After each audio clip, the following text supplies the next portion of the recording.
Welcome to Somnia Lore, your place for peaceful, sleepy adventures. Subscribe to our channel, hit the bell icon. Sometimes the quietest beginnings arrive in ways no one expects, like a whisper slipping into a dream. On the night of his birth, the world outside his window seemed strangely still, as though even the stars had paused to listen. The clock in his family's attic had no hands, no tick, no talk, only a face staring blankly into forever. And yet it hummed faintly, like it was keeping time with something greater than the hours people counted. The boy would grow up beneath that sound, soft and unmeasured, as though the walls themselves were reminding him that ordinary rules did not fully belong to him. No one else seemed to notice it. His parents carried on as if everything in the house was normal, but he always felt a strange calm in that attic, where the air seemed thick with moments stretched longer than they should be. When he was old enough to climb the creaking wooden stairs, he discovered the clock for himself. Dust rose like pale fog when he brushed his hand across the glass, and though the clock's face should have been lifeless, he swore he felt it breathe. He would sit before it for hours, long after the sun set, listening to silence wrapped around a hum only he seemed to hear. There was no fear in him, only wonder, the kind of wonder children hold without the weight of needing answers. As the seasons shifted, so did his sense of time. Days lingered differently for him. Some afternoons stretched so long he felt they would never end, while some evenings flickered past in a blink. At first he thought everyone felt this as slowing down of a laugh, the quick fade of sorrow, the way the space between heartbeats could sometimes feel infinite. But when he tried to explain it at dinner, his parents would only smile politely, chalking it up to a child's imagination. He didn't argue, he simply kept it to himself, as though the secret would dissolve if shared too freely. Still, he practiced. When he closed his eyes tightly and held his breath, sometimes he could make a moment last longer. The flicker of a candle flame leaning against the wind, or the sound of his own laughter echoing back just a little too late. He began to treasure these instances, like small treasures in his pocket. A world that was already vast now felt endless. One evening, while sitting in the attic, he reached out to the clock again. His fingertips brushed its cold surface, and for just a heartbeat, he felt the whole house pause. Outside, the wind stilled. The tree branches froze in their swaying. Even his own breath seemed unwilling to move forward. He didn't know how long it lasted. Perhaps only a second, perhaps an eternity. But when the moment finally broke, he felt as though something inside him had deepened. He didn't tell anyone about it. Some things were too tender to put into words. Time became his companion rather than his master. On mornings when the light spilled golden through his curtains, he could slow everything down, enough to taste the air, to feel the warmth last just a little longer. And on stormy nights, when thunder rattled the walls, he let the hours slip quickly like sand through a clenched hand, until sleep carried him away. He wasn't trying to control it. He was learning to listen, the way a child listens to the sea in a shell. The attic remained his sanctuary. Sometimes, when loneliness pressed heavy on his chest, he would hum to himself and imagine the sound circling endlessly, never reaching its end. Other times, he would sit in silence, watching shadows crawl across the walls, stretching longer and longer until night swallowed them whole. The house seemed to bend with him, holding secrets only he and the clock knew. Yet, even with the strangeness, he was still a child who longed for simple joys. He would run barefoot through the grass outside, chasing clouds with his eyes, pretending he could catch them and tuck them into his pocket. He built small forts from blankets, where time seemed to fold in on itself, making each whispered story feel eternal. And though no one else noticed the odd rhythms of his days, he carried them quietly, weaving them into the fabric of his play. There was one night, however, that left him changed. He woke suddenly without knowing why and climbed the attic stairs as if pulled by something unseen. The clock stood waiting in the dark, silent as always, yet alive in its own way. He placed his hand upon it again, and this time he whispered a question he did not fully understand. Why me? The attic gave no answer, but the hum deepened, softer, slower, like the echo of an ancient lullaby, and though he received no words, he felt understood. He pressed his forehead against the cool glass and closed his eyes, and for the first time, sleep met him not with forgetfulness, but with a strange, peaceful awareness. In the days that followed, he carried the moment with him. Whenever the world seemed too loud, he remembered the stillness. Whenever joy felt fleeting, he held onto the rhythm beneath it, and though he could not explain it to anyone else, he knew, in the quietest corners of his heart, that he had been born into something different, something that wasn't meant to be rushed or solved or explained away. The boy's childhood unfolded in this gentle strangeness, each day carrying him forward while also circling back, as though time itself was less a straight road and more a soft spiral. He didn't yet know what this meant for his life or how it would shape him, but he felt it. He was walking within a story still unfolding, and like all stories whispered in the dark, it was meant to be listened to slowly, one stretched moment at a time. And somewhere, just beyond his grasp, the clock without hands kept humming, waiting, patient, timeless. The hum of the clock never left him, not even when he wandered far from the attic. It lingered in his chest, steady and unhurried, like a second heartbeat guiding him through childhood. The boy began to notice that life unfolded differently for him than for those around him. A day at school felt endless to his friends, but to him, it often passed like a blink of light. Other times, when he wanted a moment to last, he found himself holding it close, stretching it out until he could almost feel the air slow against his skin. He never forced it. It came naturally, as though time itself trusted him. He learned, quietly, how to lean into this strange rhythm. One afternoon, while sitting under a tree in his backyard, he closed his eyes and focused on the way the sunlight dappled through the leaves. He thought of the golden pattern slipping across his hands and wished they would linger. To his surprise, the shifting shadows slowed, the drifting leaves hung heavy in the air, and the warmth upon his palms deepened, as if the sun was holding itself still, just for him. He sat perfectly still, breath soft, heart steady, and then, when he released the moment, the wind resumed its gentle dance. The branches swayed again, and the world continued on. The discovery filled him with a quiet joy, though he told no one. It wasn't something to boast about or explain. He treated it the way one treats a secret hiding place, too precious to share with those who might not understand. Instead, he practiced in small ways, tucking his gift into the folds of everyday life. When his mother read to him at night, he slowed the sound of her voice, savoring each word as though it were water in the desert. When his father ruffled his hair in passing, he drew out the moment so the warmth of that touch lingered longer than it should. And sometimes when sadness threatened, he hurried moments along, letting them slip away before they could press too heavily against his heart.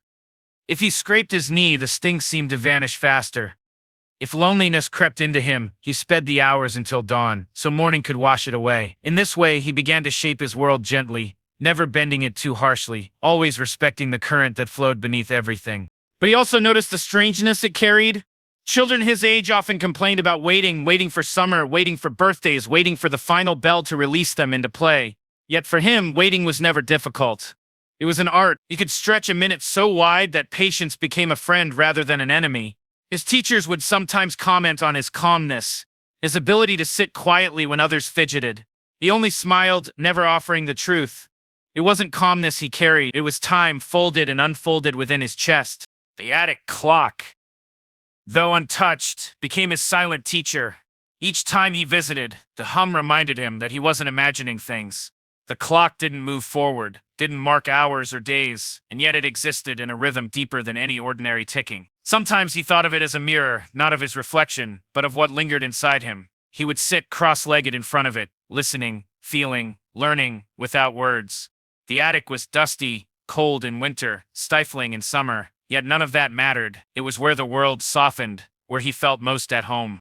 As he grew older, the gift became less about experimentation and more about understanding himself.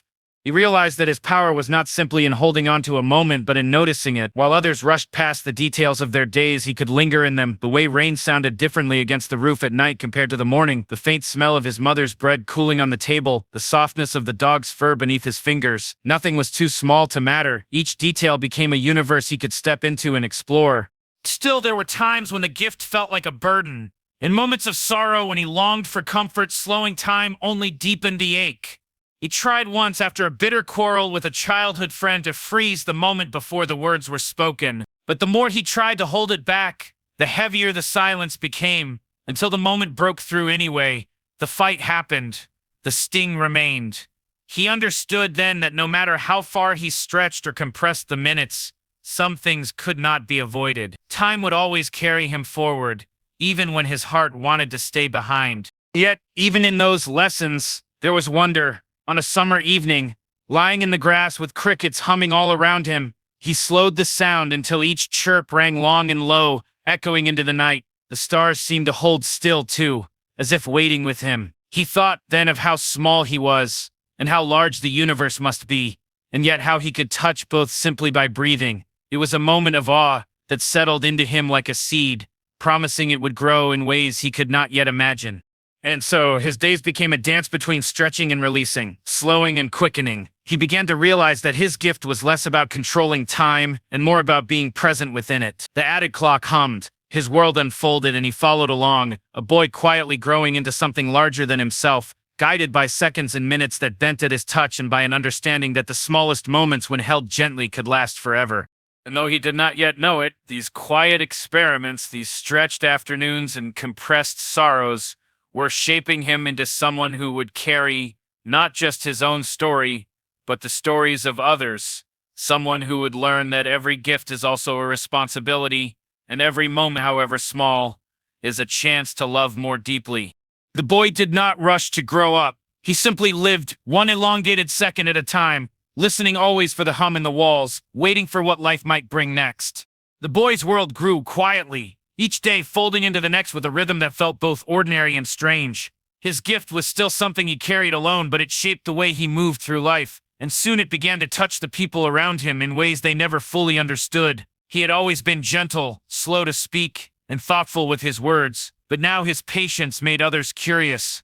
They would ask him why he never seemed restless like the others, why he could wait so easily, why he seemed content in silence. He never gave an answer, because he did not have one that could be spoken. He only smiled, carrying the truth deep within him, where the hum of the attic clock still lived. It was around this time that he met the neighbor girl. She appeared one summer, when the air was heavy with the scent of cut grass and the evening stretched long into firefly hours. She was a quiet child, with dark eyes that seemed to hold a story no one else could read. She often sat alone on her porch, humming songs under her breath. The melodies were unfamiliar, drifting and fragile, like echoes from another world. He was drawn to them before he was drawn to her. One evening, while walking slowly along the fence that separated their yards, he stopped to listen. The song rose and fell gently, unhurried, almost like a lullaby. Without realizing, he slowed the moment, holding onto the sound so it wouldn't fade too quickly. She noticed him standing there, and instead of turning away, she invited him to sit beside her. From then on, they spent many evenings together, sometimes speaking, sometimes only sitting in silence while she hummed. He never asked where she had learned those melodies, and she never explained. Some things did not need to be named. Her songs filled spaces between them, soft and wordless, and he found that when she hummed, he had no need to stretch or compress time. The moments with her were already perfect, complete in themselves. Their friendship grew in small ways, as childhood friendships often do. They shared pieces of bread and whispered stories they half invented. They wandered through fields where the grass bent high around them, pretending they were travelers lost in a forest. Sometimes she would tell him her secrets, not the heavy kind, but the ones children carry, like which stone by the creek was her favorite, or how she believed clouds were giant animals sleeping in the sky. He listened to every word, tucking them into his memory as if they were treasures. He didn't always understand her thoughts, but he understood the warmth with which she gave them, and that was enough. There were times, too, when she grew quiet, her gaze drifting toward the horizon as though she were waiting for something. On those evenings, he would slow the world just slightly, stretching the silence so it wrapped around her like a blanket. He never told her what he was doing, but he hoped she felt it. The gift of more time, the comfort of a pause. She seemed to, for her breathing would soften, and sometimes she would smile without looking at him as though she knew he was holding the moment for her. The two of them became inseparable in those years, though their bond was not loud or obvious. Others saw them walking together, sharing simple games or sitting by the creek, and thought little of it. But to him, she was the first person who made his strange sense of time feel less like a secret and more like a blessing. Her presence slowed him without effort, and he began to believe that perhaps he wasn't meant to carry his gift alone forever. There was one evening that stayed with him more than any other. The sun had slipped low, casting the world in golden haze. They were sitting beneath a willow tree, its branches hanging like a curtain around them. She was humming again, but this time the melody was softer, tinged with a sadness he hadn't heard before. He felt her melancholy even before he could name it. Without thinking, he stretched the moment wide, holding onto the sound of her voice until the world itself seemed to sigh and settle. He didn't want her sorrow to pass too quickly, nor did he want it to last forever. He wanted only to share it with her, to let her know she was not alone in it. When the song faded, she looked at him with eyes full of quiet gratitude. She said nothing, but he understood. Through her, he learned that his gift wasn't only for himself. It could be given silently to someone else, not by explaining or showing, but by being present enough to carry a part of their weight. He realized that time was not just something to be bent, but something to be shared, stretched to make room for another soul. And though he was still young, this knowledge settled deep within him, shaping the way he would walk through the rest of his days. As summers turned and the air grew cooler, their bond deepened. The attic clock still hummed in the background of his life, steady and patient, but now it seemed less lonely. It was as if the clock approved of her, as if her songs and his silences had joined the rhythm it had always kept. He felt less like a boy with a secret and more like someone slowly beginning to understand why he had been given it at all. He did not know that change was already waiting, quiet, inevitable, just beyond the horizon. But for now, in those evenings filled with lullabies and laughter, he allowed himself to believe that time stretched wide and shared could last forever. And the clock without hands kept humming, its silent rhythm weaving their days into something neither of them would ever forget. The seasons shifted quietly, and with them the boy found himself standing at the threshold of a new kind of stillness. The friendship with the neighbor girl lingered warmly in his heart, her lullabies echoing in the corners of his memory even on days when she wasn't there. Yet as he grew older, his hunger to understand deepened. It wasn't enough anymore to simply hold moments. He wanted to know what they meant, why he had been given this strange ability when no one else seemed to notice the hum of time. He carried these questions silently, letting them ripen until one day his wandering feet led him to the old library at the edge of town. The building seemed forgotten by most, its stone walls cracked, its windows dulled by dust. But to him, it felt alive in the same way the attic clock felt alive, holding a rhythm beneath its stillness. Inside, the air smelled of parchment and wood, the scent of stories long settled. Rows of books stretched endlessly, their spines whispering of lives and wisdom he had never touched. He walked between them with a reverence he didn't quite understand, as though he had stumbled into a cathedral built for quiet souls. It was here he met her, the librarian. She was an elderly woman with hair the color of silver threads and eyes that seemed to see far beyond what stood in front of her. She noticed him immediately, though children rarely came there. Instead of shooing him away, she greeted him with a soft nod as if she had been waiting. He spent that afternoon wandering through aisles while she moved silently in the background, and when the sky outside began to dim, she spoke for the first time. "You hear it too, don't you?" she asked. He froze. He didn't need her to explain what it meant. No one had ever acknowledged the hum before, not even his parents. For a long moment he said nothing, afraid that answering would break whatever delicate truth was unfolding between them. But when he finally nodded, her smile deepened into something almost knowing. She said no more, only gestured toward a chair by the window. And from that day on, the library became his second home. She never pressed him with questions, never demanded explanations. Instead, she guided him in subtler ways. She taught him patience not through lectures, but through silence. When he grew restless and waiting, she would hand him a book and let the quiet pages show him how stories unfold only when they are ready. When he struggled with his gift, unsure if slowing time was a blessing or a curse, she reminded him that the river does not question its flow. She never told him what to do with his ability. She only gave him tools, stillness, listening, observation, and trusted him to find his way. There were afternoons when she read aloud to him, her voice slow and deliberate, weaving words that felt as though they belonged to his life as much as to the stories on the page. Sometimes he would stretch those moments, holding on to the cadence of her voice so it seemed to float forever in the air. She noticed once, pausing mid-sentence with a small smile. "You want to keep it?" she said softly. He blushed but did not deny it. Her hand rested lightly on his shoulder. "It's not wrong to keep what matters. Just remember, even the longest moment must be let go eventually." Her presence filled a space in him he hadn't realized was empty.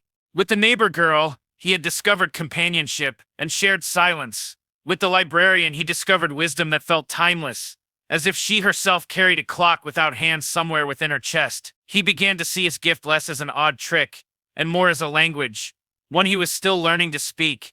One evening, as twilight folded the world in soft blue, he asked her if time had always been this way. She closed her eyes, as though listening to something distant, and said, "Time is like breath. Everyone takes it in. Everyone releases it. But some people, a rare few, can hear the spaces in between. You are one of them. Don't fear it. Learn from it." Her words settled into him like seeds, quiet and patient, promising growth he couldn't yet see. He left the library that night with the sense that he was no longer walking alone. The attic clock still hummed. The lullabies of the girl still lingered.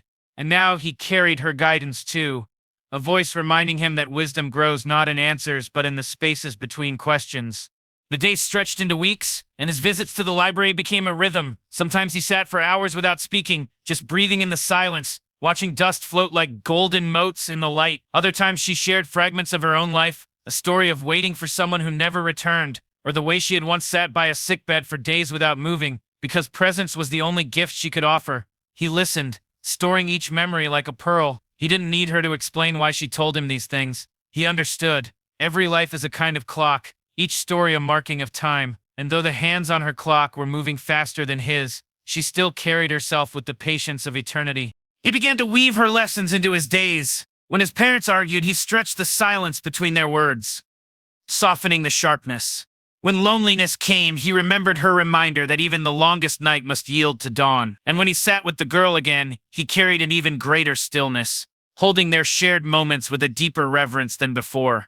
The boy was still young, but already he had begun to feel the thread connecting all these pieces. The attic clock, the hum in his chest, the songs of a friend, the wisdom of a mentor. They weren't separate. They were strands of the same quiet story, guiding him towards something larger. He didn't know what that was yet.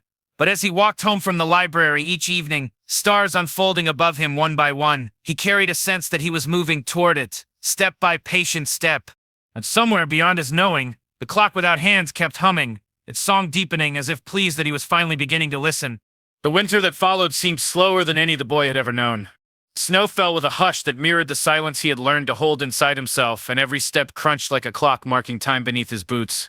His visits to the library continued, though the librarian's face grew more fragile, her voice softer, as though even speaking now cost her more than before. Yet she never faltered in her patience. When he asked if she was well, she only smiled faintly and told him, "Every clock winds down, my dear. What matters is not how long it ticks, but what music it leaves behind." He did not fully understand, but the weight in her eyes told him she was preparing him for something inevitable. One evening, as twilight deepened into night, she gave him a small key. Its teeth were oddly shaped, unlike any he had seen before, and its brass surface was worn smooth by years of touch. She told him it belonged to a chest in the back room of the library, a place she had never let anyone enter. "When the time feels right," she whispered, "use it, but not before." She placed the key into his palm with hands that trembled just slightly, as if passing not an object but a burden. He wanted to ask what waited behind that door, but her silence was final, and he respected it. The boy left that night carrying the key like a secret heartbeat. Days passed, and he visited her as always, yet each time he noticed how her movements slowed further, how her breath grew more fragile. The library remained filled with its familiar warmth, but he could feel something thinning like a candle burning close to its end. He stretched their moments together, holding each second as long as he could, but even with his gift he knew he could not stop what was coming. Time, no matter how malleable in his hands, was still sovereign in the lives of others. Then came the day he dreaded. He entered the library and found it quieter than ever, the air heavy, as if the walls themselves were grieving.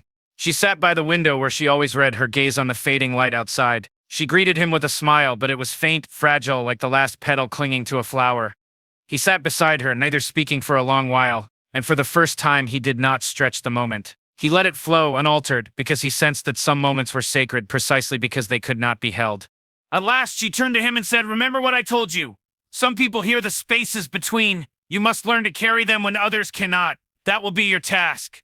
Her words were slow but firm. She placed her hand on his, and then her eyes closed. Her breathing softened, and the library fell into a silence deeper than any he had ever known.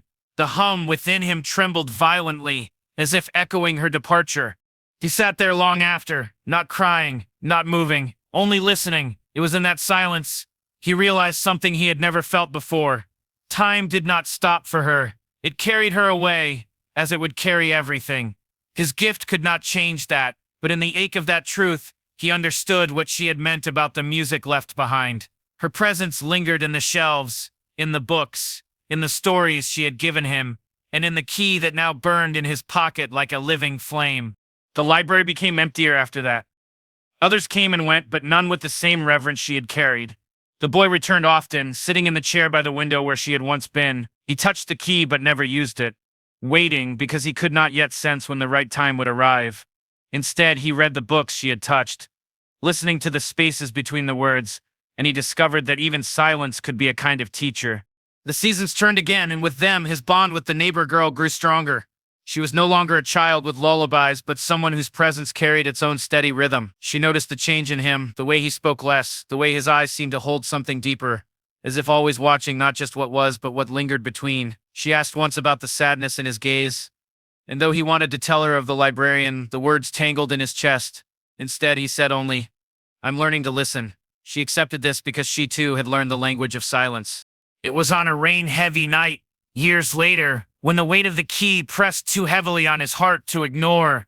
He returned to the library, the building now more worn, the shelves carrying dust like an extra layer of memory. Alone, he walked to the back where the hidden room waited. His hand trembled as he fitted the key into the lock, the metal cold against his skin.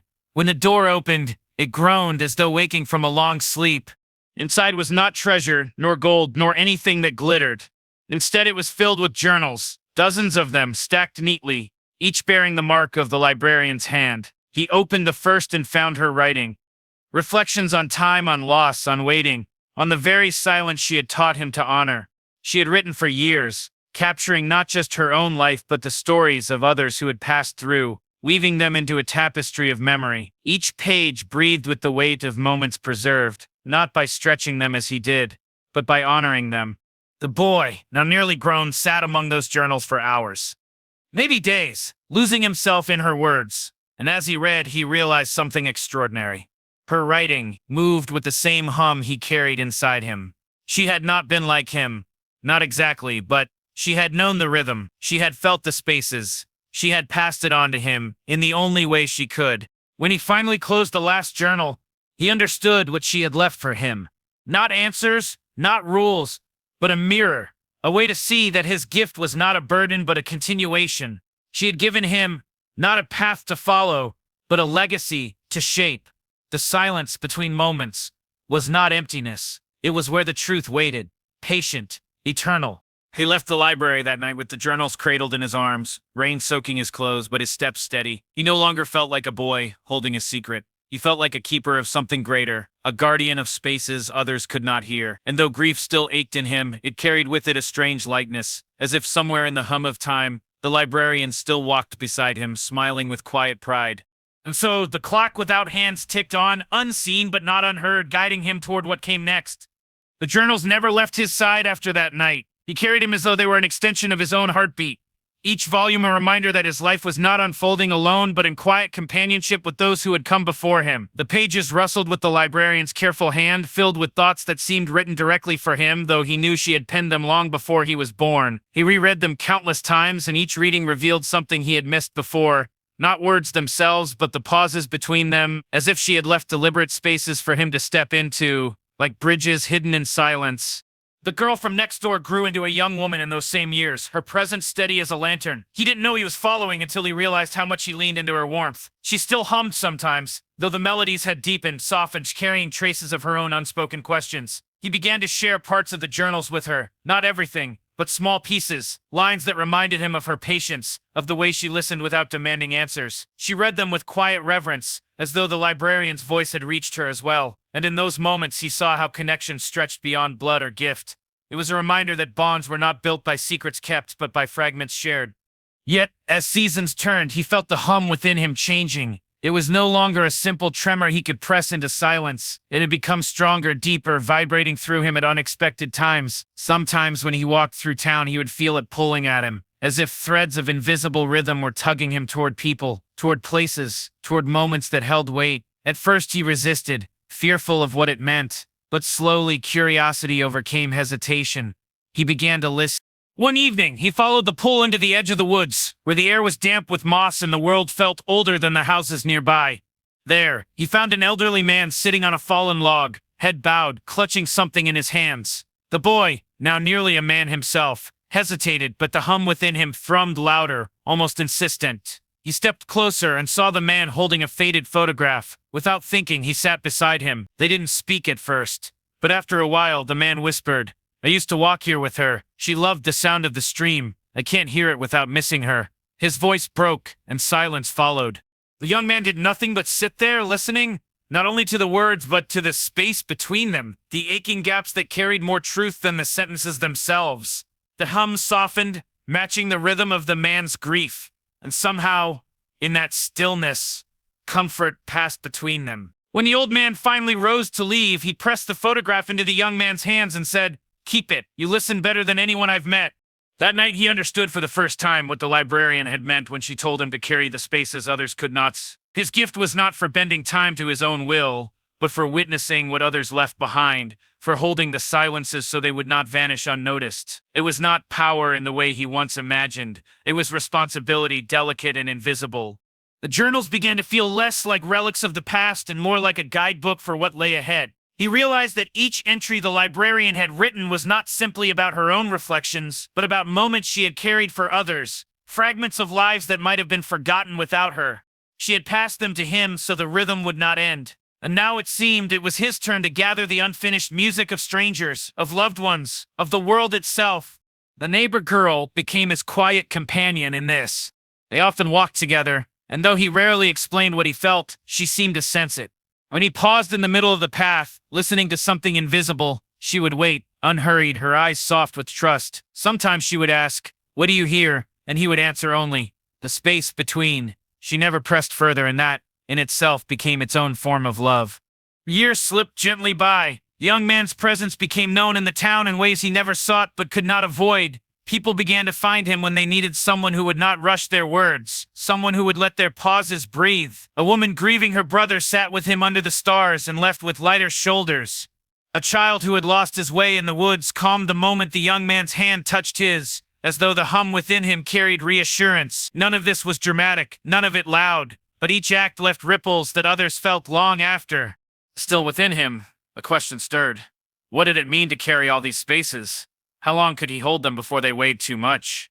Sometimes he lay awake at night, the journals beside him, wondering if he was strong enough for the task. But each time he remembered the librarian's smile. The way she had said it was not about how long the clock ticked, but what music it left behind. And he told himself that even if his steps faltered, the silence itself would guide him forward.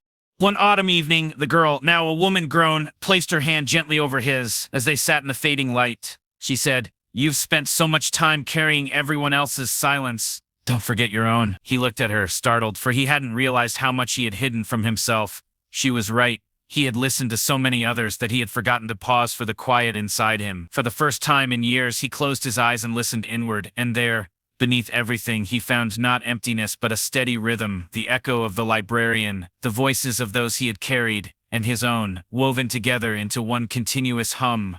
It was then he realized that legacy was not something left at the end of life, but something shaped every day, in the quiet ways we hold each other, in the silences we choose not to fear. And as he opened his eyes, meeting hers, he felt lighter, as though the burden he carried had turned into something softer, not chains but wings. The path ahead stretched into dusk, uncertain but patient, and he rose to meet it, knowing now that he was not alone and never had been. The silence was no longer something to carry, it was something to walk beside. The days began to stretch outward, as though the quiet rhythm within him was no longer content to remain bound to the village alone. He had grown used to listening at the edges of people's lives, holding what they could not, and in doing so, the town had come to see him as something more than just a neighbor. They came to him not with requests for miracles, but with trust. Trust that he would listen, that he would not let their words slip into nothingness. Yet the hum inside him, the steady vibration that once felt contained, had begun to call beyond familiar paths. It pulled at him when he looked toward the hills, when the wind carried whispers from distant places, when the stars unfolded with their patient brilliance. It was as though the silence was urging him to move outward, to carry his listening further into a world that was waiting unseen. One evening, as he sat with the woman who had grown beside him, she placed her hand on his shoulder and said, "You've been restless. I can hear it in you." He met her gaze, surprised, and asked how she knew. She smiled softly, "Because silence has its own sound, and yours has been echoing farther than here." Her words carried no reproach, only recognition, as though she had expected this moment long before he had, and for the first time, he allowed himself to admit it. He could not stay. The silence had become a path, and paths once heard must be walked. The decision was not made with haste, but with the slow gravity of inevitability. He spent his last weeks in the village as if wrapping himself in farewell. He visited each place that had shaped him. The library, now quiet and dust soft, where the journals remained like anchors. The woods where he had first sat beside the grieving man. The window where the librarian had once smiled at the fading light. At each place he lingered, not stretching the moments, but letting them pass naturally, honoring them for their impermanence. When the day of departure came, the villagers gathered without ceremony. They gave him what they could: bread, a cloak, a compass. Though he suspected he would not need it, the woman stood beside him, her eyes steady, though there was a shimmer of unshed tears. "The spaces you hear," she whispered, "they're everywhere. Promise me you'll let them guide you back. One day, he promised, though he knew promises about time were fragile things. Still, her words rooted themselves within him, a tether to the place he called home. The road stretched long and unmarked, yet he did not walk blindly. The hum within him grew clearer with each step, tugging him toward places where silence had grown heavy, where stories lingered unspoken. His first journey took him to a small village on the edge of a river. There, he found people burdened by a flood that had swept away fields and homes. They worked tirelessly to rebuild, yet in their faces he saw a weariness deeper than labor. An ache carried in their pauses. He stayed among them, not as a savior, but as a listener. By the riverbank he sat with a mother who had lost her son to the waters. She spoke little, her words scattered like stones, but he listened until her silence eased, until her grief no longer felt alone, and in time she returned to her work with steadier hands, as though the burden had shifted just slightly, enough to keep going. From there he traveled farther, and each place seemed to call him for reasons he could not name until he arrived. A market town where laughter had dulled after a fire left scars across its heart. A solitary farmhouse where a widower lived among echoes too loud for one man to carry. A monastery where monks prayed but could not quiet the doubts they whispered at night. He did not heal them nor change their fates. But he listened, and somehow listening was enough. People walked away lighter, not because their pain was gone, but because it had been heard, honored, placed into the rhythm he carried. Yet as the months passed, he began to feel the weight of it. Each silence he carried added to the hum, layering his heart with echoes that did not fade. He sometimes wondered if he could become hollow beneath it all, if holding too much might unravel him. On lonely nights he reached for the journals, reading the librarian's words by firelight. Her handwriting steadied him, reminding him that he was not the first to bear such a task. One line returned to him often: "The silence is not yours to keep. It moves through you, not into you. Let it pass, and you will remain whole." And so he tried. He began to release what he carried, not by forgetting, but by allowing the silence to move outward, into the wind, into the earth, into the stars above. In doing so, he felt lighter, though the echoes still brushed against him like distant bells. In time, his journey brought him to a crossroads, a literal one, where four paths met beneath a weathered oak tree. There he sat in stillness, uncertain which road to take, when a traveler approached. She was older, her face lined with both hardship and grace, and she carried with her a lute strapped to her back. She greeted him not with words, but with a song, low and haunting, a melody that seemed to come from the marrow of the earth itself. The hum within him resonated instantly, vibrating in harmony with her music. When she finished, she looked at him and said, "You hear it too, don't you?" He nodded, speechless. She smiled knowingly. "I've been waiting to find another. The world is too wide for one voice alone." Her presence was both unexpected and inevitable, as though the silence itself had led him here to remind him that no path was ever walked alone. For the first time, he realized that his gift was not a solitary burden but part of something larger, something that stretched across lives and lands. As they sat beneath the oak, the night gathering around them, he felt a sense of beginning stir within the quiet. The path ahead was no longer his alone to carry. It was shared, and in that sharing, the silence became not a weight, but a song waiting to be sung. The woman with the lute did not rush to explain herself, nor did he demand it. They sat beneath the oak tree as twilight deepened, their silence weaving into the night as naturally as the stars returning to the sky. For a long time, only the faint rustle of leaves and the distant hum of crickets filled the air. Then, without warning, she began to strum her lute again, a melody both fragile and immense, as though she were pulling threads from the very air and braiding them into sound. He felt the vibration within him rise to meet her song, humming softly, instinctively, until their rhythms aligned. It was not performance, not even conversation. It was recognition, like two mirrors reflecting the same light from different angles. When the music faded, she leaned the instrument against the tree and looked at him with steady eyes. "You've carried it alone," she said quietly, not as a question, but as a truth. He nodded, feeling the weight of her words settle in his chest. "I used to do the same," she continued, listening, holding, gathering all the spaces others could not bear. "But one voice, no matter how patient, is only a single thread. The silence is larger than us. It takes more than one to weave it into something lasting." Her words stirred something in him he hadn't known he longed for, the relief of being understood. For years he had walked believing his gift was solitary, that only he could feel the resonance between words and silences. To know that another had walked this path before him was like exhaling after holding his breath too long. He asked her how long she had been listening, and she only smiled faintly, long enough to know that it never truly ends. The silence doesn't belong to us. We are only vessels it moves through. They shared a meal by the fire, bread and dried fruit from her pack, and as they ate, she told him of her travels.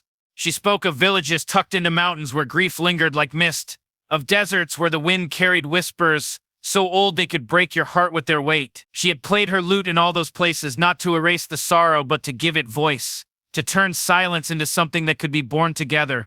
That is the difference, she said, her voice soft but steady. You listen, I sing, but it is the same work. He felt a stirring inside him, a recognition of balance. For so long he had thought his task was to hold silence quietly, to cradle it until it softened, yet here was another way, transforming it, reshaping it into sound that others could meet without fear. He realized then that perhaps his gift was never meant to remain singular. It was not about choosing between silence and song, but about the harmony created when the two met. As the fire dwindled to embers, she asked him where he was going. He admitted he didn't know, that he had only followed the pull of the hymn, trusting it would guide him. She nodded with a knowing look. Then, let us walk together at least for a while. Two voices may hear more than one. So they did. The days that followed felt different than those he had spent alone. Their companionship did not break the silence, but enriched it, like two instruments tuning to one another. Sometimes they walked without speaking, letting the hum within him and the music she carried weave into the air between them. Other times she told stories of those she had met, broken-hearted shepherds, weary mothers, wandering children, and how her songs had helped them carry their burdens. He listened to her not just with his ears, but with the rhythm inside him, and in doing so, he realized he was learning again, just as he once had with the librarian. One evening they came upon a town where the air felt unusually heavy. The people greeted them politely enough, but their voices carried an edge, as though something unspoken pressed down on everyone. The hum within him vibrated so strongly it was almost painful. He knew they had been drawn here for a reason. That night, in the village square, the woman brought out her lute and began to play. The music was gentle at first, almost tentative, but soon it grew into a steady current that seemed to seep into the stones themselves. He closed his eyes, listening, and felt the silence inside the townsfolk loosen, unraveling like knots untied. Murmurs spread through the crowd, and then, one by one, voices joined in, not with words, but with sighs, hums, small notes of sound they didn't even know they were carrying. He added his own resonance, letting the hum within him rise and meet their voices. For a brief, shimmering moment, the entire town seemed bound by a single rhythm. He could feel the grief they had carried, old loss, long resentment, quiet despair, and though none of it vanished, it shifted. It became shareable, softened by being woven into something larger than any one person. When the music faded, the townsfolk lingered in silence, but it was a different kind of silence than before. Not heavy, but full. The woman smiled at him, and he understood that together they had done what neither could have accomplished alone. He had listened. She had given the silence a shape, and the people, for the first time in a long while, had felt seen. That night, lying beneath unfamiliar stars, he turned to her and asked, "Do you think this is what it's for? All of it? The hymn? The music?" She was quiet for a long moment, then answered, "It's not for us to decide what it's for. It is only ours to offer. The world will decide the rest." Her answer settled into him like water filling a vessel. It was simple, but it was enough. As sleep claimed him, he dreamt not of silence or of song alone, but of the space where the two met, where listening and expression were one and the same. And when he woke, he felt the path stretching onward, wider now, leading not only toward those in need, but toward something larger, a rhythm that seemed to ripple across the earth itself. He did not know what it would become, only that the journey was far from over. Morning arrived with the gentle glow of a sun that seemed slower to rise, as though it too lingered in the resonance of the night before. The town still carried the aftertaste of harmony, a kind of quiet not rooted in heaviness, but in release. As he and the woman with the lute prepared to leave, a group of townsfolk approached.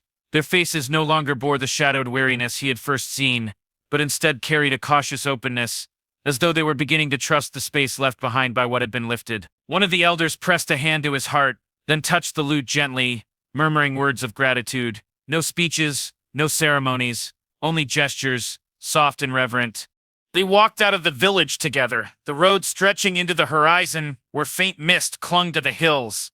Neither spoke for a long while, each caught in the lingering rhythm of what had unfolded.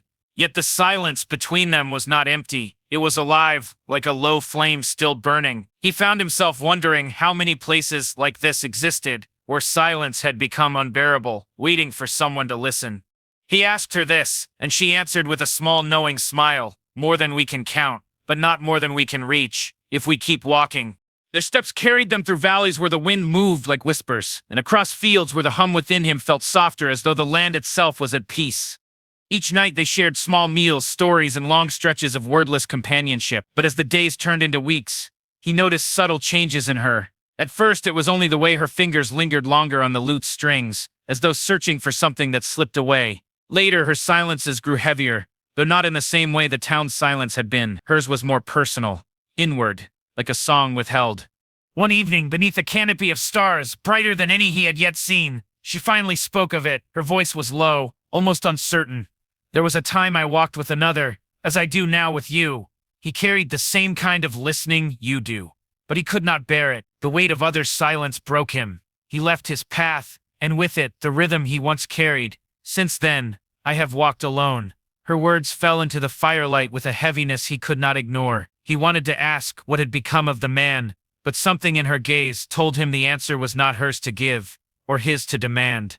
Instead, he placed his hand gently upon the earth, closing his eyes. The hum stirred within him, faint but steady. "You are not alone now," he said softly. She looked at him for a long time, her expression unreadable. Before finally nodding, the fire crackled, carrying their unspoken pact into the night. The next morning, they reached a forest unlike any they had yet crossed. The trees were tall and close, their trunks wide as towers, their branches twisting together so tightly that only thin streaks of light filtered through. From the moment they stepped beneath the canopy, the hum inside him shifted. It was deeper, slower, like a heartbeat echoing through the ground. The woman paused, resting her fingers on the strings of her lute, and whispered, "This place, it listens back." As they moved deeper, the silence grew dense, pressing against them like a physical force. He could feel it, not the silence of absence, but of something waiting. The forest was alive with soundless intention. Every step seemed to draw them closer to a center they could not yet see. By the time night fell, they had found a clearing where the roots of an ancient oak rose high enough to form walls around them. They rested there, though sleep came uneasily, the air thick with unseen weight. It was near midnight when he woke to the sound of her lute. The melody was unlike any she had played before, low and haunting, weaving through the trees like smoke. But beneath it he heard something else, an echo, a faint answering note not made by her hands. He sat upright, heart quickening. The forest was singing back. Drawn by instinct, he closed his eyes and let the hum within him rise. It met her melody, then stretched outward, reaching into the dark where the forest's voice stirred. The air vibrated around them, branches creaking though no wind blew. It was not frightening, but immense, as if they had stepped into a dialogue older than either of them. She played louder, her fingers steady despite the strangeness of it, and he matched her with the resonance inside him. Together, they became part of a vast chorus he could not comprehend but felt with every fiber of his being. When the sound finally faded, the clearing seemed to exhale. The tension that had pressed upon them dissolved, replaced by a stillness so profound it bordered on peace. She lowered her lute slowly, her hands trembling. "Do you understand what just happened?" she whispered. He shook his head, though some part of him felt the truth even if he could not name it. "We were answered," she said. "Not by people, not by grief, but by the world itself." The revelation left him sleepless the rest of the night, his thoughts circling like restless birds. If the world could answer, then perhaps the hymn within him was not only for listening to others, but also for listening to what lay beneath all things, the earth, the trees, the silence that was not empty but alive. And if that was true, then his journey was larger than he had imagined. When dawn came, they continued through the forest, though neither spoke much. Both seemed to carry the weight of the night's discovery. At one point, she touched the trunk of a massive tree and whispered something too quiet for him to catch. He wondered if she, too, felt the path expanding into something greater. By the time they emerged from the forest, the land ahead stretched wide and bright, but he could not shake the sense that they had crossed more than a physical threshold. Something within him had deepened, as though the hum no longer lived only inside him but in the ground he walked, the air he breathed, the companion by his side. He did not yet know where it would lead, but he knew the silence he had once carried alone was no longer the same. It had become part of something vaster, and in that vastness he sensed both promise and danger yet to come. The land that unfolded beyond the forest seemed brighter, yet its openness carried no relief. If anything, the weight of what had transpired beneath the ancient canopy clung to him more fiercely now, the memory of being answered pulsing with each step. The woman walked slightly ahead, her lute strapped across her back, her posture straighter than before, but her silence deeper. He sensed she was guarding something, perhaps the same realization that haunted him, that their path was no longer only about mending grief in scattered villages, but about something vaster, a dialogue with forces neither of them fully understood. The hymn within him, once faint and steady, now thrummed with unpredictability. Sometimes it was soft, almost hidden. At other moments it surged so powerfully that his chest ached with its resonance. As they descended into a broad valley where a river wound silver through the fields, the hum flared again. He stumbled, pressing a hand against the earth for balance. She turned quickly, eyes narrowing. "You felt it too, didn't you?" He nodded, unable to form words. She closed her eyes, her fingers brushing the strings of her lute without sound, and when she opened them again, her gaze was sharp. Something ahead is calling. They followed the river, its current pulling them toward distant hills. The closer they came, the more the hum shifted, no longer only inside him but echoing faintly in the air, like vibrations carried on the wind. At dusk they reached a village nestled against the river's bend. From a distance it looked ordinary, smoke rising from chimneys, children moving between doorways, but as they drew nearer the difference became clear. The air here was thick with resonance. He could feel it pressing against his skin, hear it ringing faintly in his ears. The villagers' movements were quiet, deliberate, as though they moved in rhythm with something unheard. When they entered the square, all activity stopped. Dozens of eyes turned toward them, not suspicious, not hostile, but intent as if the strangers had been expected. An elder stepped forward, her hair white as frost, her eyes sharp and unwavering. She studied him first, then the woman with the lute, and finally spoke in a voice both gentle and commanding. "You carry the hum." The words landed like a stone in his chest. He opened his mouth to ask what she meant, but the elder raised her hand. "Do not deny it. We have waited long for the one who carries it. The earth does not call without reason." Her gaze flicked briefly to the lute, and you keeper of echoes. "You know this place, though you have not walked it before." The woman's jaw tightened, but she did not answer. The villagers led them to a hall built of heavy stone, older than the rest of the dwellings. Inside, the walls were carved with patterns he did not understand, spirals, waves, and lines that curved like flowing rivers. At the center stood a basin filled with water that glowed faintly in the dim light. The elder gestured toward it. "Here lies the reflection of the hum. It has been silent for many years, but now it stirs again." As he approached, the resonance within him grew stronger, syncing with the faint vibration that seemed to rise from the water. When he leaned closer, his reflection shifted. Instead of his own face, he saw ripples of sound made visible, as though the hum inside him had taken form. The sight unsettled him, yet it also felt inevitable, as if he had been walking toward this moment since the first day he became aware of the silence around him. The elder spoke again, her tone grave. "The hum is not a gift alone. It is a burden, one that ties you to what lies beneath all things. There are places where it heals, and there are places where it awakens what should remain still. You must learn to tell the difference, or it will consume not only you, but all you touch." Her words lingered long after they left the hall. That night, he could not sleep. The woman sat nearby, strumming her lute softly, her eyes distant. Finally, he asked, "Did you know this place?" She hesitated, then nodded. "I've heard stories, a valley where the hum once lived in harmony with its people. But something happened. It fell silent. No one knew why." She looked at him then, her gaze searching, until now. The following days were spent among the villagers. They treated him with a reverence he did not want, bringing food, guiding him through rituals around the glowing basin, teaching him fragments of songs that seemed to stir the resonance within him. Yet the more he tried to understand, the less he felt in control. Sometimes when he touched the water, the hum inside him swelled so fiercely he feared it might shatter him. Other times it retreated, leaving him hollow. The woman remained by his side, though he noticed her watching him with an intensity that bordered on unease. One evening, after another failed attempt to steady the resonance, he collapsed on the ground outside the hall. The woman knelt beside him, gripping his shoulders. "You're forcing it," she said sharply. "The hum isn't something you can master by will. It isn't yours to control. It's yours to carry." He met her eyes, frustration burning in him. "But if I can't control it, how do I stop it from destroying me?" She looked away, her fingers tightening on the lute. That's the question every keeper has asked. Some found balance, some broke. Her words haunted him. In the days that followed, he began to notice cracks in the village's harmony.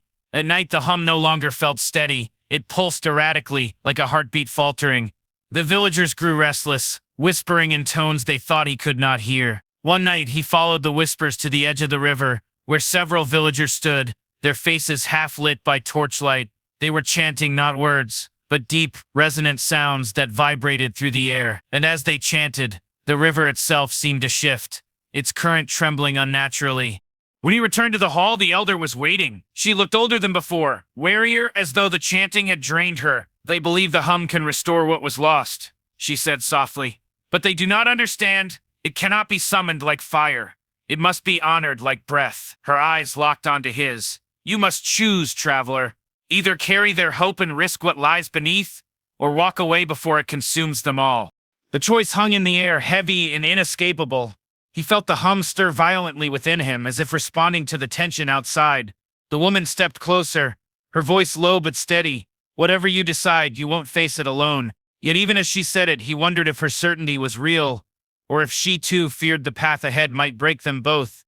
That night, the resonance surged so fiercely that he woke gasping, the walls trembling around him. The hum was no longer a quiet companion. It was a storm rising, demanding release. And he knew then that his decision could not be delayed. The valley, the villagers, perhaps even the world itself was waiting for what he would do next.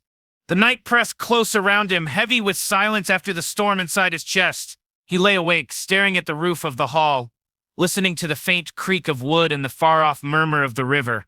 The hum had not quieted. It pulsed with an urgency that felt like both plea and warning, as if it demanded not just attention but action. He rose, careful not to wake the woman who had finally drifted into uneasy sleep beside her lute. Outside, the air was cold, the stars sharp and distant, and the village seemed to breathe in anxious rhythm with him. The elder was waiting, as though she had known he would come. Her figure was a shadow against the glowing basin, her eyes reflecting the faint silver of its light. "It is time," she whispered, her voice soft but carrying the weight of finality. "The hum will not let you rest until you answer it, and neither will the world." He wanted to protest, to tell her he wasn't ready, but the words dissolved on his tongue. Some truths didn't need agreement. They simply unfolded, inevitable. She gestured for him to place his hands above the water. His palms hovered inches from the surface, trembling as the vibration within him synced with the subtle resonance that rose from the basin. The water rippled without touch, forming patterns of spirals and waves, the same ones carved into the walls. He heard the woman's footsteps behind him, felt her presence steadying him even before she spoke. "Whatever happens, let it flow through you. Don't resist." Her voice was hushed, but her conviction carried a quiet strength. The first surge came like a wind through his bones. He gasped, his knees buckling as light shimmered across the basin. Images flickered within it, not just his own reflection, but fragments of other lives, other places. A child laughing by a fire. A hand planting seeds in dry soil, a figure walking alone through endless snow. Each vision carried the same hum, as though countless threads of existence were woven by the same unseen song. His chest ached with the enormity of it, tears rising unbidden. He realized with a shiver that the resonance was not his alone. It belonged to everything. He was merely a vessel. The elder's voice broke the silence, low and reverent. "Now you see, to carry the hum is to carry memory itself, to bear witness to all that was and all that will be." Her words trembled at the edges, a confession as much as instruction. But before he could respond, the vision shifted, the basin darkened, the patterns breaking apart. Shadows rippled through the water and the hum within him faltered into a discordant strain. Pain lanced through his chest, doubling him over. The woman caught him, her hands firm on his shoulders. "Stay with it," she urged, though her own voice wavered. But the discord grew stronger, louder, as though something hidden within the resonance had been awakened. The water surged violently, spilling over the edges of the basin, flooding the stone floor with shimmering rivulets. Villagers rushed in, their faces pale with fear, their chants tumbling into the air in desperate harmony, trying to restore balance. Yet the hum within him roared louder, storm he could no longer contain. He fell to his knees, pressing his palms to the wet stone, his breath ragged. For a moment he thought he might break apart entirely. But in the chaos, the woman's voice rose above the chants. She sang not words, but a soft, wavering note that matched the hum in its wildness, then guided it, steadied it. Her song was fragile, trembling at first, but it wove into the resonance like thread finding its place in fabric. Slowly, the discord lessened, the water calming into stillness. He lifted his head, trembling. The basin glowed again, softer now, and the hum within him settled into something bearable. But when he looked at the elder, her face was drawn with sorrow. "You have touched what lies beneath," she said, her voice almost breaking. "It is awake now, and it will not be forgotten." The villagers, though relieved, stared at him with a mixture of awe and fear. Reverence had shifted into something heavier, expectation. Later, as dawn crept into the valley, he and the woman sat by the river, watching the light skim across the water. He was drained hollow, yet more alive than he had ever felt. She strummed her lute absently, her eyes fixed on the horizon. "That wasn't just for you," she murmured. "What happened tonight? It reached further than we know. Something has changed." He nodded, though he had no words. The hum inside him confirmed it, pulsing faintly like a reminder, or perhaps a warning. In the days that followed, the village grew uneasy. The chants at night became louder, more frantic, as though the people feared what might return if silence fell. The elder avoided him now, her gaze heavy with unspoken truths. And still, the resonance inside him stirred, restless, as if urging him onward. One evening, he told the woman what he had been holding back. "I can't stay here. The hum won't allow it. It's leading me somewhere else." She looked at him, her eyes shadowed but unsurprised. "I knew you'd say that," she whispered, "and I knew I would follow." They left the village at dawn, the river guiding them once more. As they walked, he felt the resonance stretching outward, no longer confined to the valley, but reaching beyond hills and horizons, threading through earth and sky. It was no longer only about what he carried. It was about what awaited, and though fear lingered, a quiet resolve began to take shape within him. The hum was not a burden he could cast aside. It was a path one that demanded to be walked, step by step, into whatever mystery lay ahead. And with the woman's song beside him, he began to believe that even the storm could be softened, shaped into something that might not destroy, but heal. Still, as the valley disappeared behind them, he could not forget the elder's words. "It is awake now, and it will not be forgotten." The echo of that truth followed them into the widening horizon, a shadow woven into the resonance itself, waiting for the moment it would rise again.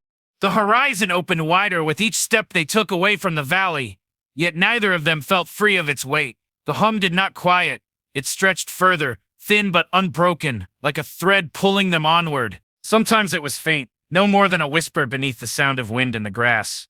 Other times it rose so sharply that he felt it press against his ribs, urging him forward faster than his body could move. The woman matched his pace, her lute strapped tightly to her back, her eyes scanning the road ahead with a mix of steadiness and unease. She had promised to follow, and she did, but he could sense the questions turning in her mind. Questions she would not yet voice. For days, the land unfolded in gentle rhythm, meadows giving way to groves, groves giving way to long plains streaked with rivers.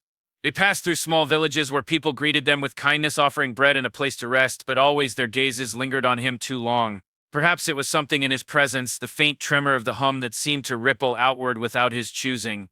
He noticed it too when he touched the hands of strangers in gratitude. Their expressions softened, their burdens lightened. Yet he also saw the shadows, the fear in their eyes once the moment passed, as though they had glimpsed something beyond what should be seen.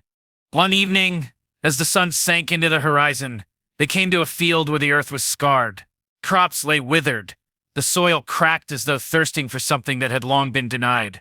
Villagers stood at the edge, watching helplessly. The air here was thick, heavy, with a silence that did not feel natural. The hum within him shuddered, almost recoiling, and he staggered. The woman caught his arm, her eyes widening. "What is it?" He swallowed hard. "It's broken here.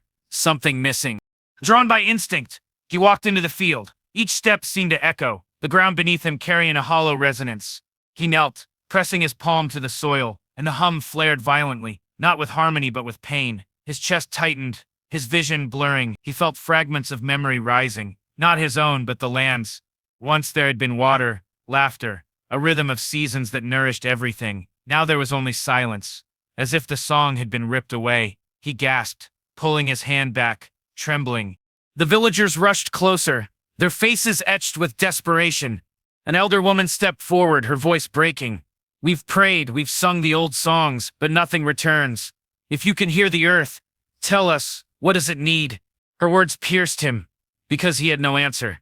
The hum within him quaked, restless, yet offered no clear guidance. He turned helplessly to the woman with the lute. She studied the field, then him, her lips pressed into a thin line. "Sometimes it isn't about restoring what was," she said softly. Sometimes it's about teaching it to sing again, even if the song has changed. That night, they stayed with the villagers. Around a small fire, he listened as the woman played her lute, weaving melodies that rose gently into the dark. The hum within him responded, tentatively at first, then more strongly, vibrating in time with her music. He closed his eyes, letting it move through him, and for the first time since leaving the valley, he tried to guide it, not by force, but by letting it follow her song. Slowly, it began to align, forming a harmony that spread outward like ripples in water. The next morning, when they returned to the field, something had shifted. The soil felt less hollow beneath his feet, and in small places between the cracks, tiny shoots of green were beginning to push through. The villagers gasped, falling to their knees in gratitude. He, however, felt only a weary ache. He had given much of himself to the resonance, and though the field stirred with life again, he wondered what cost lay hidden in the exchange. As they left, the woman walked quietly beside him. Finally, she spoke. You see now, don't you? The hum isn't just memory, it's choice. It listens as much as it speaks, and it asks something from you each time you answer. He nodded slowly, the truth of her words heavy in his chest. He realized that carrying the hum was not simply about channeling its strength, it was about deciding when and how to let it flow. Their journey pressed onward, but shadows lengthened. The nights grew colder, and the hum within him carried an undercurrent that unsettled him. It was no longer only a guide. Sometimes it twisted, pulling him toward places he did not understand, places that felt wrong. One night, as they camped beneath a sky scattered with stars, he confessed his fear. It isn't only good. There's something else in it, something waiting. The woman strummed her lute softly, her eyes reflecting firelight. Light and shadow live in the same song, she whispered. The danger isn't in hearing both, it's in letting one drown out the other. Her words soothed him, though sleep came slowly. And when it did, dreams rose. Dreams of the valley, the glowing basin, and the elder's voice. It is awake now, and it will not be forgotten. He woke with the echo of those words still lingering, the hum thrumming heavily, as though to confirm them. He sat in silence until dawn, staring at the horizon, knowing that whatever lay ahead would not be as gentle as fields returning to green. The days that followed proved it true. They passed into lands where the hum grew more erratic, as though the very fabric of the world was restless. Streams ran in directions that defied the slope of the earth. Stones vibrated faintly without touch. At night, distant sounds echoed across the plains, low, mournful tones that did not belong to any voice or instrument. He felt the resonance inside him responding, not with harmony but with unease, as though recognizing something long forgotten. The woman watched him closely during these days. She did not speak her worries aloud, but he could feel them in her gaze, in the way her songs shifted softer, steadier, as if she were trying to anchor him, and though he was grateful, he feared even her song might not be enough, for the hymn was no longer only guiding him forward, it was awakening him to something vast, something hidden in the bones of the earth, waiting for him to understand what role he must play when it finally rose to the surface. As twilight fell on another day's journey, they reached a ridge overlooking a wide plain. The wind carried a strange vibration, one that made his skin prickle.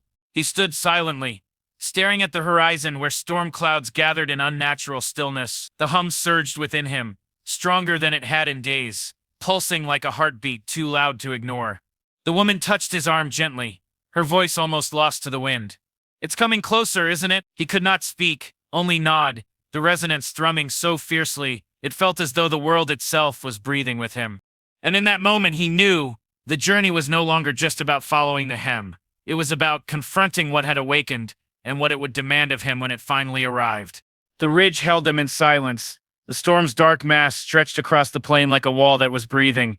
It did not move with the wind, did not scatter into shifting shapes as storms should. It waited, pulsing faintly as though aware of their presence. The hum inside him struck like a hammer, rising in rhythm with the flicker of light that threaded through the clouds. Not ordinary lightning, but something deeper, more deliberate. His chest burned with every pulse, as if the storm itself were reaching into him. The woman at his side gripped the strap of her lute so tightly her knuckles paled, her voice hushed yet steady. This is what it's been leading us to, isn't it? He wanted to deny it, to believe the hum had been guiding them toward healing, but he couldn't. Every beat of resonance confirmed her words. They descended from the ridge cautiously, the ground beneath them trembling as though the plane already felt the weight of what loomed above it. The closer they drew, the more the storm revealed itself to be no ordinary weather. Its edges did not fray into sky, but sharpened into distinct lines, as if something within was shaping its form.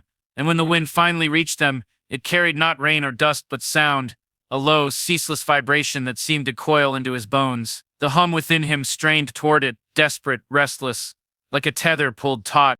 They stopped at a shallow river running silver, under the storm's glow. The woman knelt, dipping her hand into the water, and gasped. "It's singing," she whispered.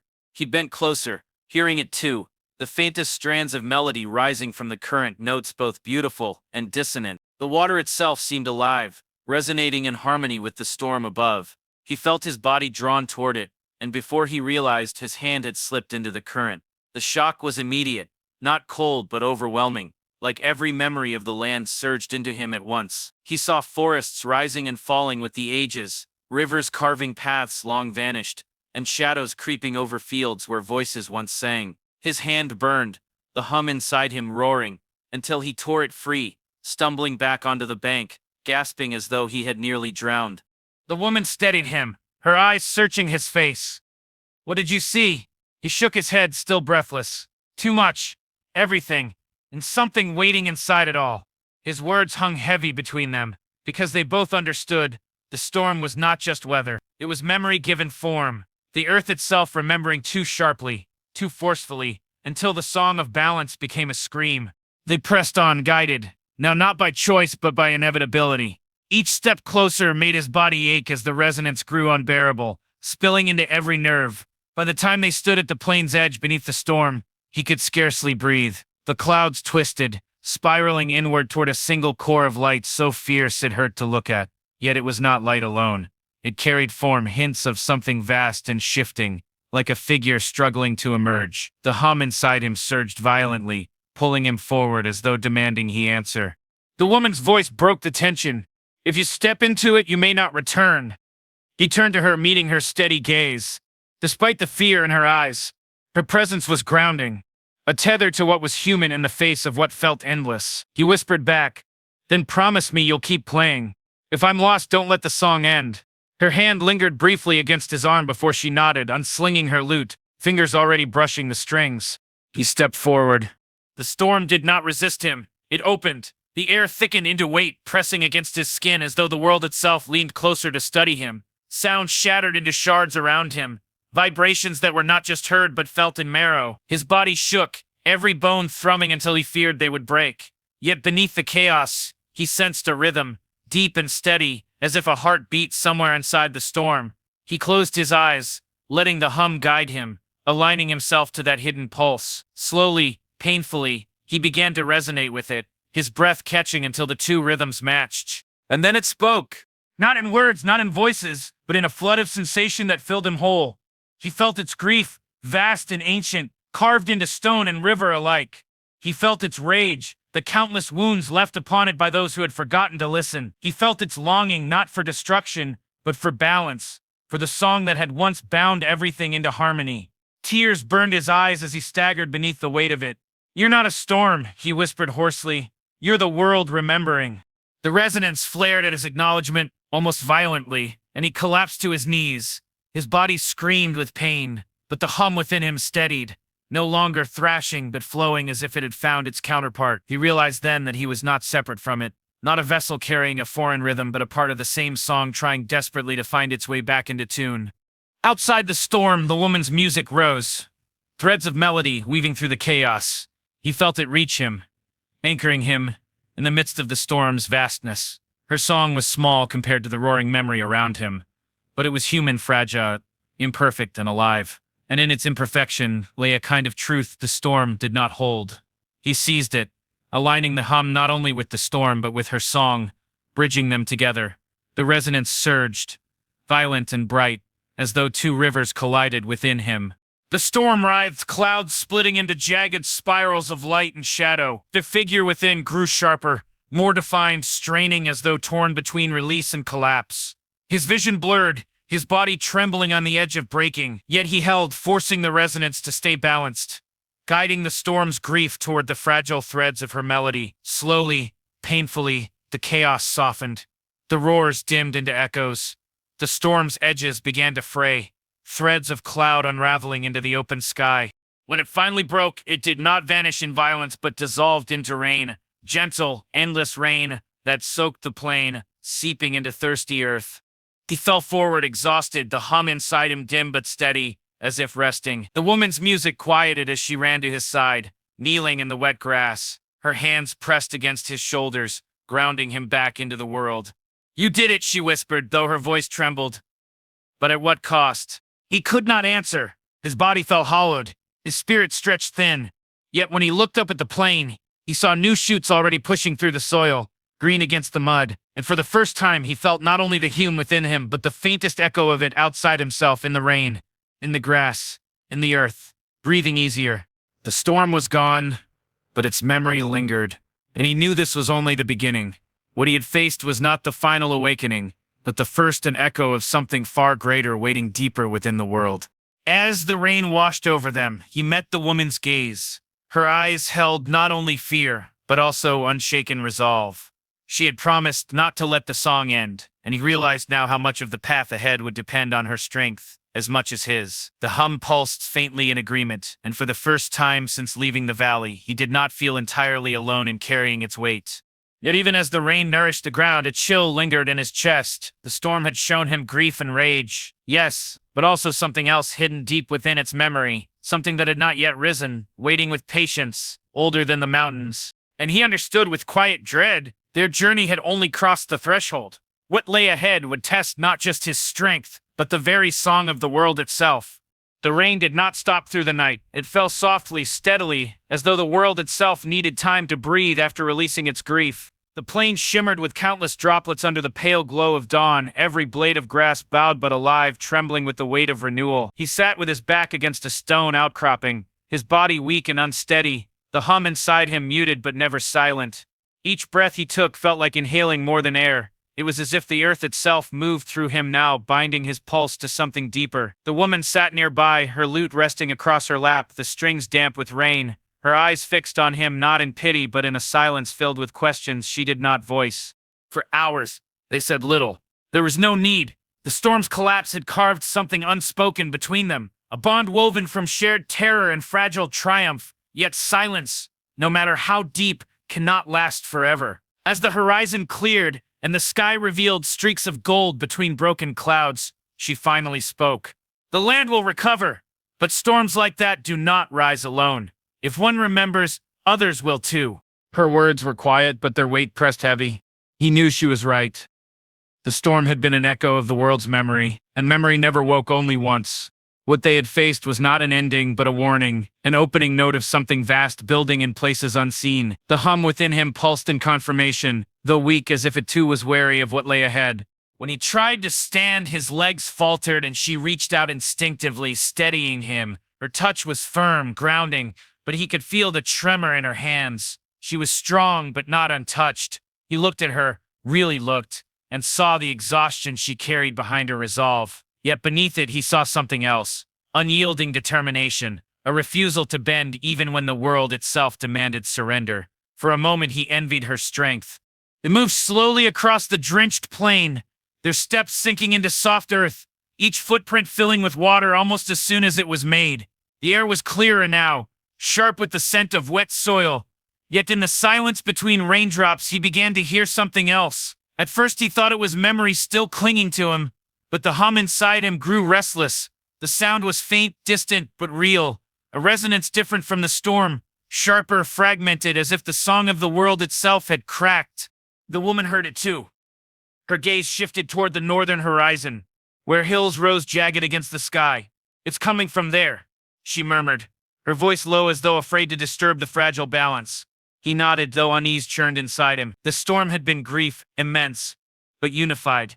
This sound was broken, discordant, as though something had shattered harmony deliberately.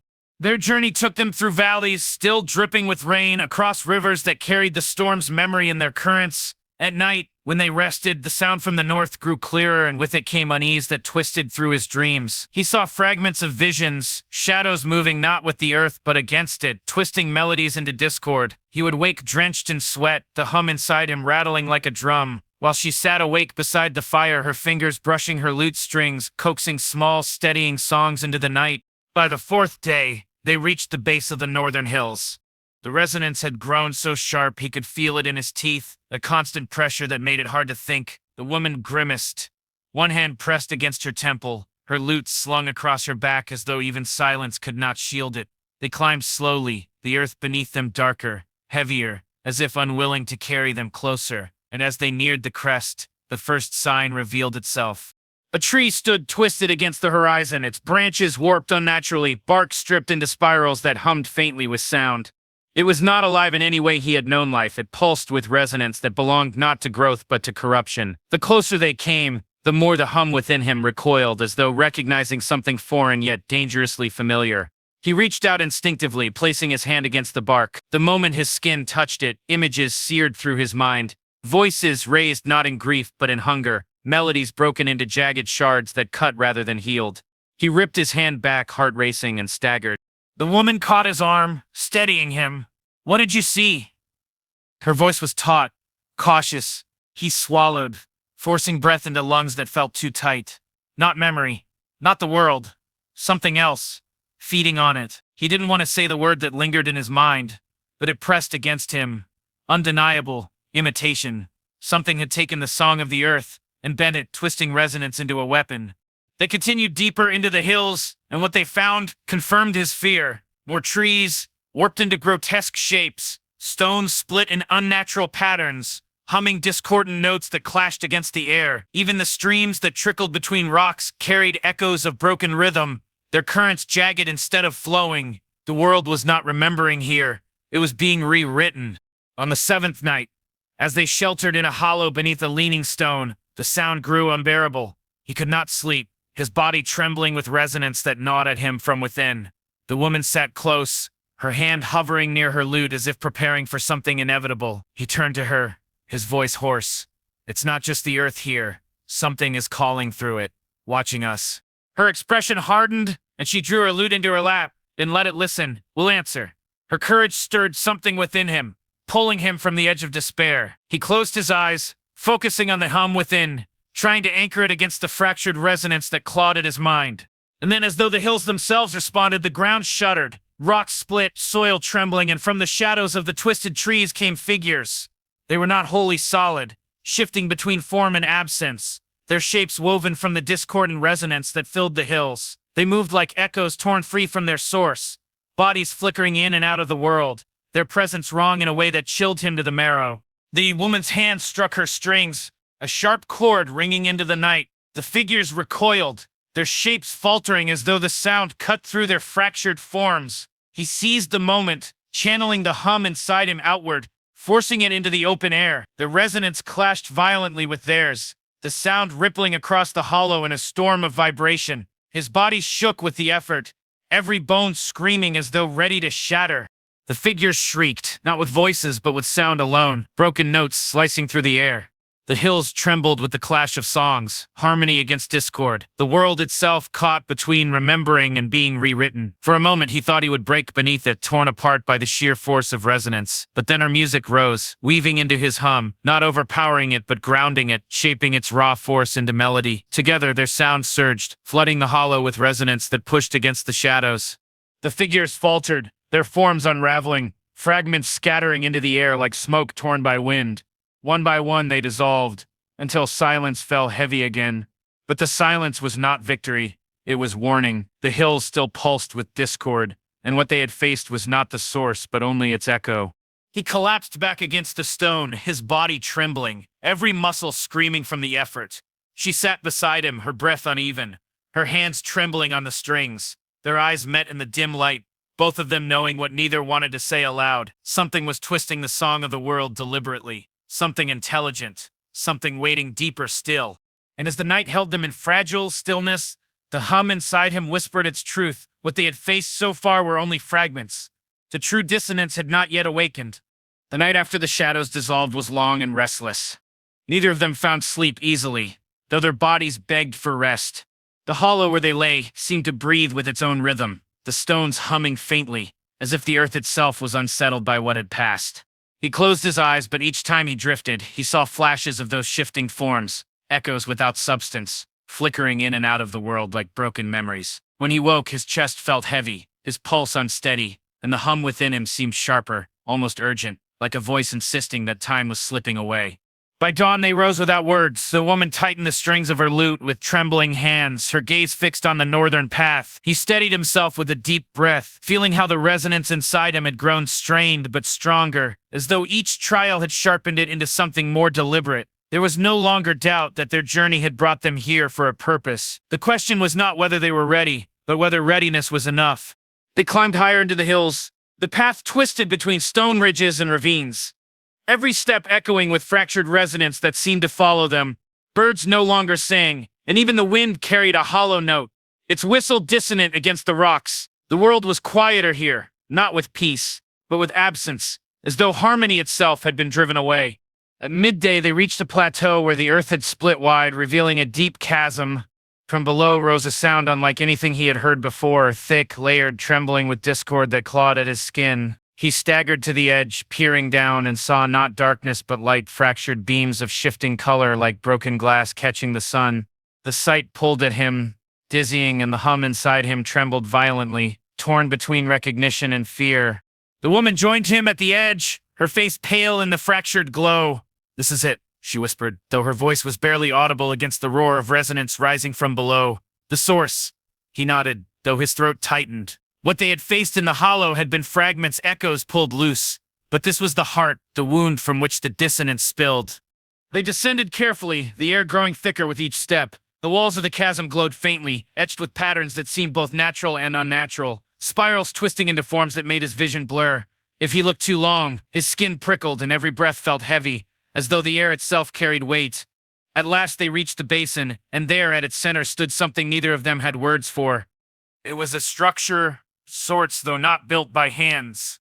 Stones rose from the ground in jagged arcs, forming a circle around a pulsing core of fractured light. The light shifted endlessly, breaking itself apart into sharp shards of color before reforming, only to fracture again. It was not stable, not whole, and yet it pulsed with a terrible rhythm, one that grated against his chest and rattled his bones. The hum inside him screamed in protest, a raw plea to turn away, but he could not. His eyes remained fixed on it, unable to look anywhere else. The woman stepped closer, her hand hovering above her lute. "This is no memory," she said, her voice steady despite the tremor in her body. "This is something else entirely, something feeding on memory and twisting it into its own song." He swallowed hard, his throat dry. "It's trying to replace the song of the world, to overwrite it." The fractured core pulsed harder, and as it did, shapes emerged from the arcs of stone, figures like the ones they had faced before, but stronger, sharper, more solid. They moved with purpose, their forms bending in and out of existence, their resonance cutting through the air like knives. The ground itself quivered beneath their arrival. He braced himself, calling the hum into his chest, forcing it outward. The sound clashed immediately with the fractured rhythm, vibrating so violently he nearly fell to his knees. The woman struck her lute, her melody weaving into his resonance, but even together they felt the force of this place pressing against them. These were not fragments. These were guardians, drawn from the core itself, bound to defend the dissonance at all costs. The battle that followed was unlike any they had faced. Each figure moved like a shard of broken sound, darting forward with resonance sharp enough to tear through air. He countered with waves of his hum, pushing back, but each strike left his chest aching, his bones rattling with the strain. The woman's music cut through the chaos, her chords rising fierce and steady, grounding him when he faltered, but the fractured resonance pushed harder, as though the core itself was fighting through them. One figure lunged at him, its form twisting into a blade of pure sound. Instinct guided him.